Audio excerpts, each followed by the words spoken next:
So guys, once again returning to my anime review. This is my review of one of the most popular animes on the whole planet, Inuyasha. I mentioned a while back that I was watching the show when I did my review of that Moral Heart collectible I did last month. I mentioned how I was in the middle of watching Inuyasha. I became interested because the series itself is insanely popular, and some YouTubers I follow say they liked it too. So I did what I usually do with anime that isn't showed here. I got the entire series on Blu-ray from America and was able to watch the entire series, and I finished it on Monday. So in the end, even though I may have a few problems with it, I honestly really love the experience of watching this. I really love watching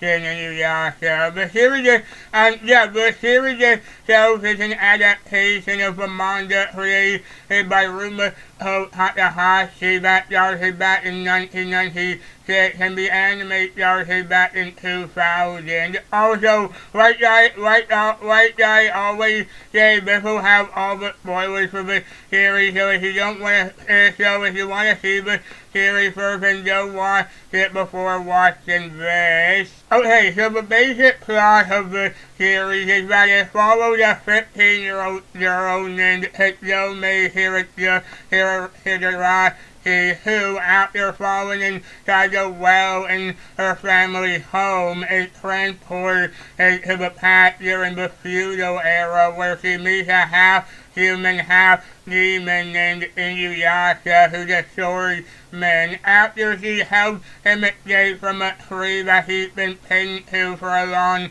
time, and he looks like he's around to go mayday. She discovers that he has something called the Shikon Jewel inside her body, but after she accidentally shatters it in 100 pieces across Japan, she and Inuyasha team up to recover all the pieces to put it back together again, and along the way, other people join the group as well, like a monk named Miroku, a demon slayer named Shondo, and a small fox demon named Shippo. So I guess the first main thing I enjoyed the most in the series was the whole adventure aspect of the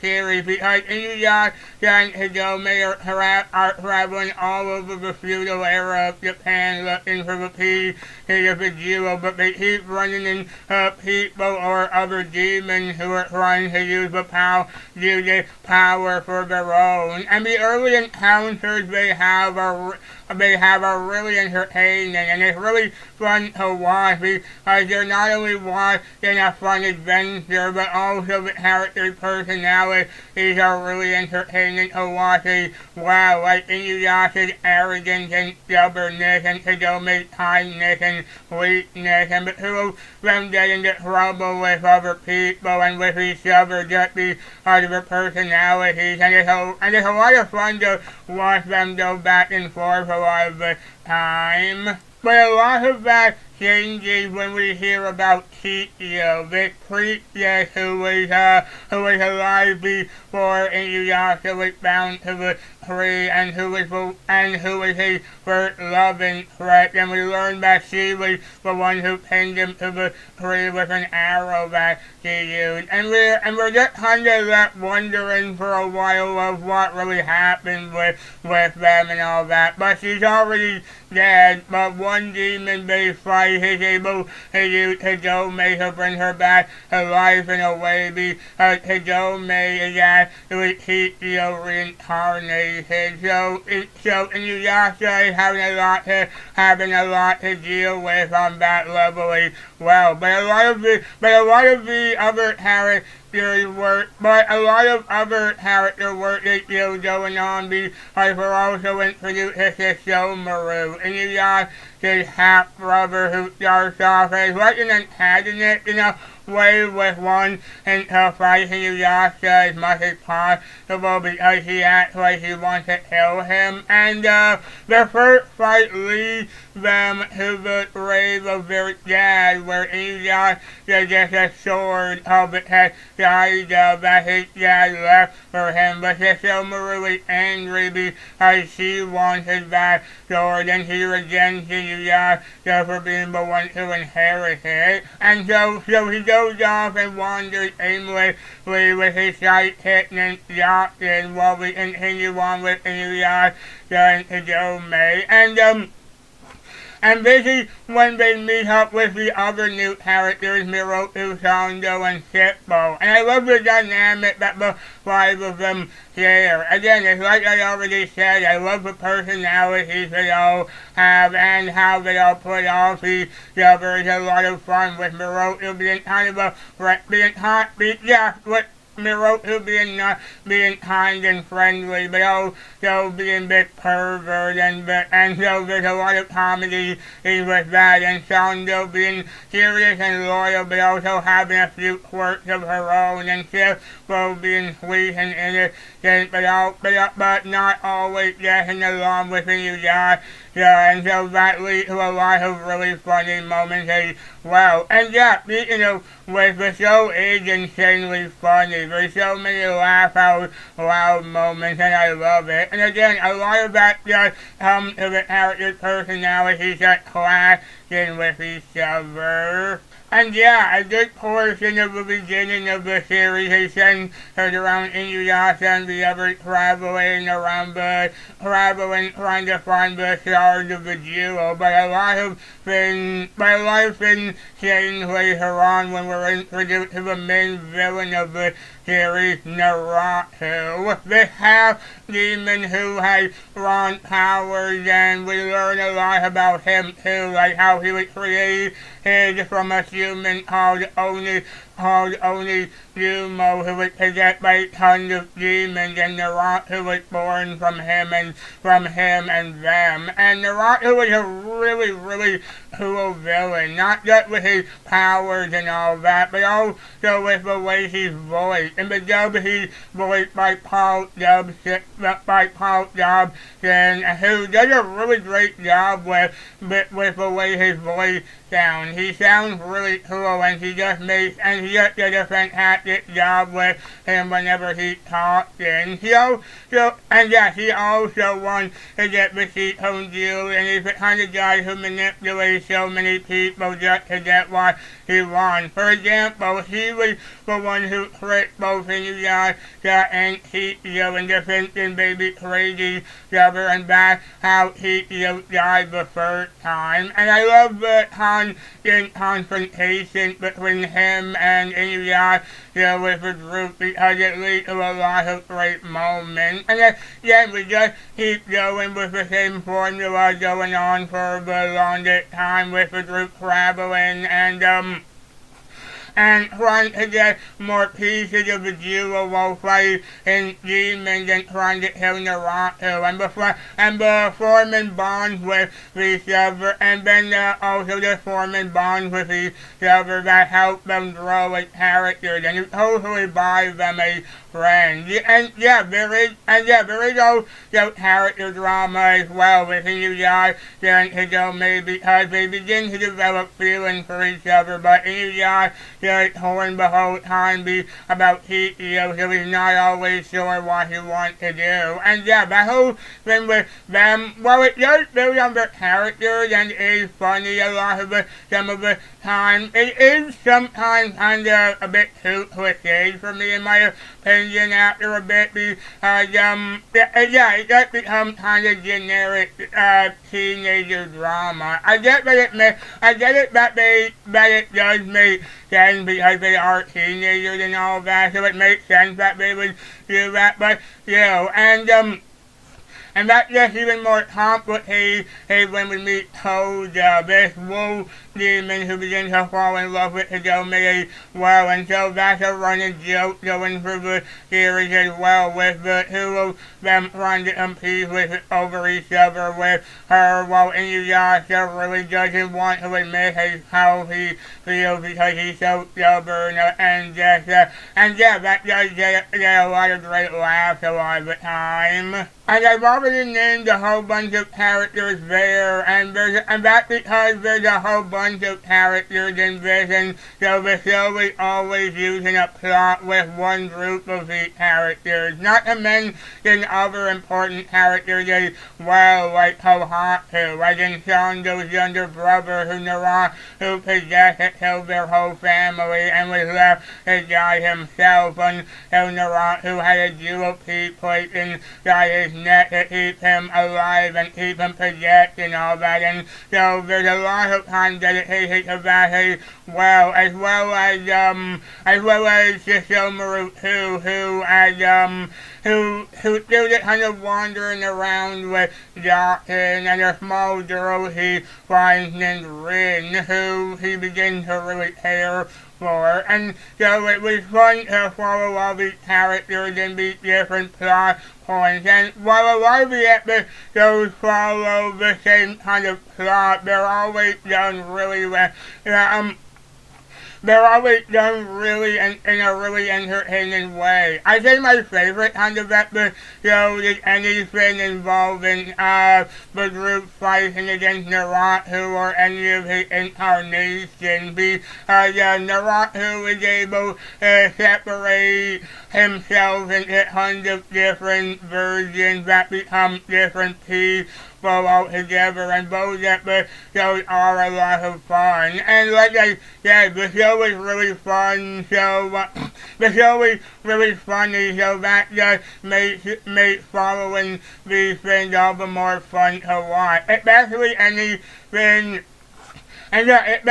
involving anything with Miyoda, the tiny flea demon who appears every once in a while to give information about situations, but he's also a huge coward and just runs off whenever he gets the chance. And again, even with a whole bunch of these stories feeling the same, it's always fun. And like I was saying, a lot of the characters build different relationships with each other, like how Inuyasha and Hidome begin to develop a relationship, and also Miroku and Shando begin to slowly do the same. And seeing as the series is a fantasy romance, its focus is on these relationships a lot of the time, and seeing as I really enjoyed watching these characters a lot of the time, it was nice to see them develop. I guess if there were some problems, I guess it's my usual one with anime, and that there's some filler episodes in this that I was thankfully able to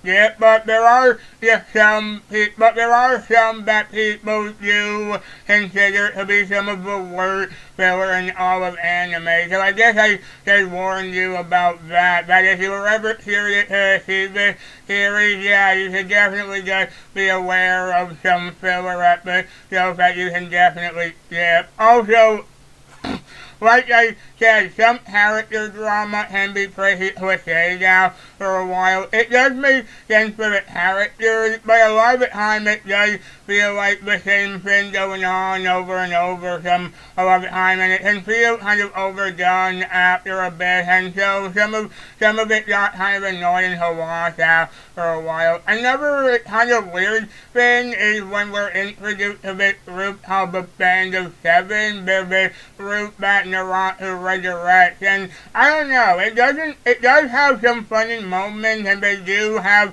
some significance in the part of the story they're in, but it doesn't really go anywhere, and once they're gone, they're never really brought up again, so it felt like a bit of a detour. Well, their death do lead to an amazing moment, but when Inuyasha, Hidome, Miroku, Shando, and Shippo find Naruto in a mountain, and so they have a really great encounter between all of them as well, so that was really cool. However, with all that being said, I absolutely love the ending of this series. I'm probably jumping ahead too far, but I really should talk about the ending because we got to the point where a lot of the art were coming together, and so it had a lot of great moments to go through.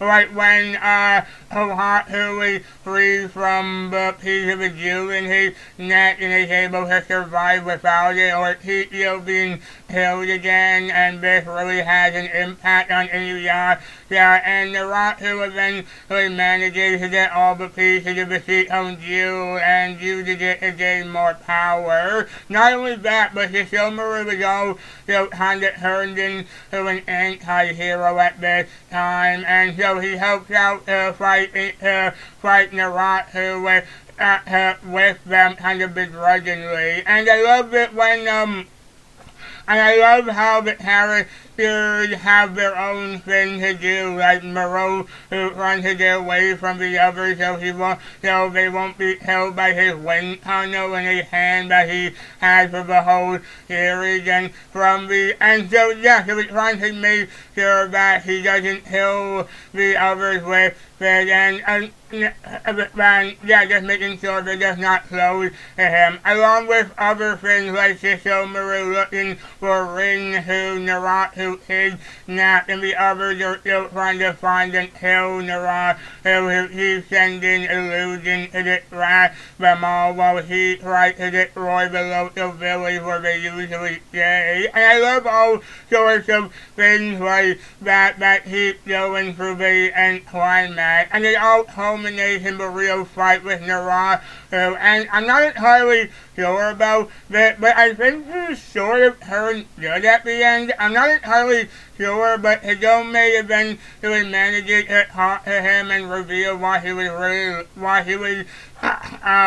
really looking for in life, and so that kind of leads to her using one of her arrows to hit the duo and kill him, but then that leads to her being taken into the underworld, kinda, where Inuyasha tries to find her, and the Seton Jew tries to trick Hidome in a way that would have ended horribly until Inuyasha does find her and is able to save her, and then she actually manages to make the duo disappear forever. I sort of felt that was how that was gonna end, but it still did. But yeah, it was still done really well. Though I do find it a little weird that it had Hidome go home without being able to go back to the feudal era, which is something he's been able to do throughout the whole series. She often goes back home by going into the well she got there from, and so she brought home at the end with not being able to go back with it not being able to take her back anymore, and but Inuyasha brought back at his time, but then it skips ahead 3 years, and it does end up working again, and so Inuyasha and Hidome end the series together, and we also see that Miroku and Sando have gotten married with some kids of their own, and I really love that. We also see that everyone else has had a happy ending too, like Hoda getting together with another wolf demon. Shishomaru is still with Rin, and she seems really happy, and Kohaku has been able to become a real demon slayer trying to help everyone.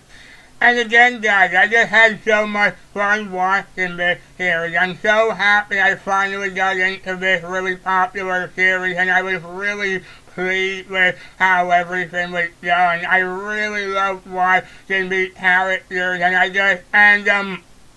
and yeah, just taking this journey with them, and it was a lot of fun to learn about more about how the world works and how everyone survives in it. I like that, and I like how it has that early 2000 charm to it as well. A lot of other ones have it too, and I like how it was done here. I also found it cool that this is an anime where the protagonist doesn't keep getting more and more transformation.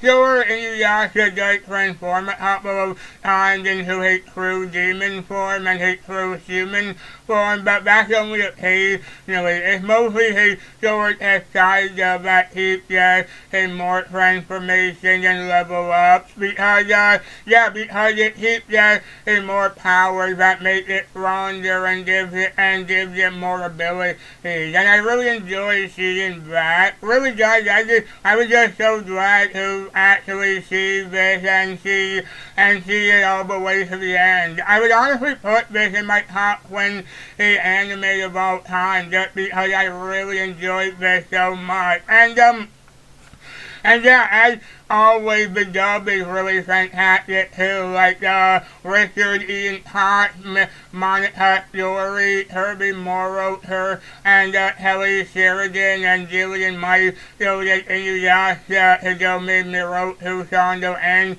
Hippo. They all do an amazing job. And now that I've actually finished this series, I'm even more excited to get started on Yashahime, the sequel series to this, and once I do, I'll do a video for that, and yeah, once I do eventually finish watching that series, I'd love to make a review for that as well, and I'm really, really excited to get started on it. So yeah, what I usually do with these reviews, I do definitely recommend checking this one out. I personally had a really, really great time with Inuyasha, and I think you'd really like it too. So yeah, I went to back my review for my anime review for Inuyasha. Thank you all so much for watching. So yeah, like I said, I do recommend you check this one out. So yeah, thank you all so much for watching. I hope you all liked this video. If you did, then please like this video. Please comment down below to tell me what you think. Please follow me on Twitter at DanielMeloni, Haitian Disney fan, where I do Kingdom Hearts and Disney Please every day. And please subscribe for more videos and like this coming soon. I'll see you on next time. Take care.